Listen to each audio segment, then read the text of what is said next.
കൊച്ചിയിലെ bar hotel ഉടമയെ മരിച്ച നിലയിൽ കണ്ടെത്തി.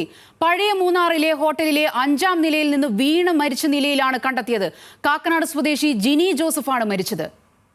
വിവരങ്ങളുമായി ആൽവിൻ ജോസഫ് ചേരുന്നു. ആൽവിൻ, എപ്പോഴായിരുന്നു സംഭവം? വിവരങ്ങൾ. ബാർ ഹോട്ടൽ ഉടമയെ പഴയ മൂന്നാറിലെ ഹോട്ടലിലാണ് മരിച്ച നിലയിൽ കണ്ടെത്തിയത്. ഇന്ന് വൈകിട്ടാണ് 5-ാം നിലയിൽ നിന്ന് വീണ നിലയിൽ തറയിൽ വീണ നിലയിലാണ് കണ്ടെത്തിയിട്ടുള്ളത്. കാക്കനാട് സ്വദേശി ജിനി ജോസഫാണ് മരിച്ചതെന്നാണ് പോലീസ് നൽകുന്ന വിവരം. വൈകുന്നേരത്തോടെയാണ് ഈ ഹോട്ടലിലെ ജീവനക്കാർ തന്നെ പോലീസിനെ വിവരം അറിയിക്കുന്നത്. 5-ാം നിലയിൽ നിന്ന് ഈ ജിനി ജോസഫ് താഴേക്ക് വീഴുകയായിരുന്നു എന്നുള്ളതാണ് അവിടെ നിന്ന് ഹോട്ടൽ ജീവനക്കാർ പോലീസിന് നൽകിയിട്ടുള്ള വിവരം. ഇതിന്റെ അടിസ്ഥാനത്തിൽ മൂന്നാർ പോലീസ് സ്ഥലത്തെത്തി അന്വേഷണം നടത്തി വരികയാണ്. അസ്വാഭാവിക മരണത്തിന് മൂന്നാർ പോലീസ് കേസ് എടുത്തിട്ടുണ്ട്. ആത്മഹത്യയാണ് എന്നുള്ളതാണ് പ്രാഥമിക നിഗമനം ഇപ്പോൾ പോലീസിനായുള്ളത്. ഇൻക്വസ്റ്റ് നടപടികളൊക്കെ നാളെ നടത്തുകയുള്ളൂ.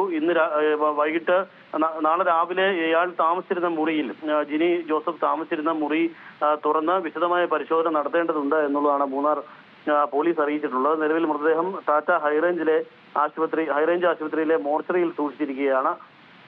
ഇൻക്വസ്റ്റ് നടപടികൾ അടക്കം നാളെ നടത്തുമെന്നുള്ളതാണ് പോലീസ് അറിയിച്ചിട്ടുള്ളത്. പ്രാഥമികമായി പോലീസിന്റെ നിഗമനം ഇത് ആത്മഹത്യയാണ് എന്നുള്ളതാണ്. കാക്കനാട് സ്വദേശിയായ ജിനി ജോസഫാണ് മരിച്ചത്. കൊച്ചിയിലെ ഒരു ബാർ ഹോട്ടലിന്റെ ഉടമ കൂടിയാണ് ഇദ്ദേഹമാണ് ഇന്ന് കഴിഞ്ഞ ദിവസം പഴയ മൂന്നാറിലെ ഒരു ഹോട്ടലിൽ വന്ന് റൂം എടുക്കുകയും അവിടെ നിന്ന് താമസിക്കുകയും ചെയ്തു. പിന്നീടാണ് ഈ മരണം ഉണ്ടാകുന്നത്. 5-ാം നിലയിൽ നിന്ന് വീണ് മരിച്ച നിലയിലാണ് ഇപ്പോൾ ഈ ജിനി ജോസഫിന്റെ മൃതദേഹം കണ്ടെത്തുകയും ജീവനക്കാർ അത് പോലീസിനെ അറിയിക്കുകയും ചെയ്തു. അങ്ങനെ പോലീസ് എത്തിയാണ് ഇപ്പോൾ തുടർ നടപടികൾ സ്വീകരിച്ചിട്ടുള്ളത്. ശരി, ആൽവിൻ തോമസ് ആണ് വിവരങ്ങൾ നൽകിയത്.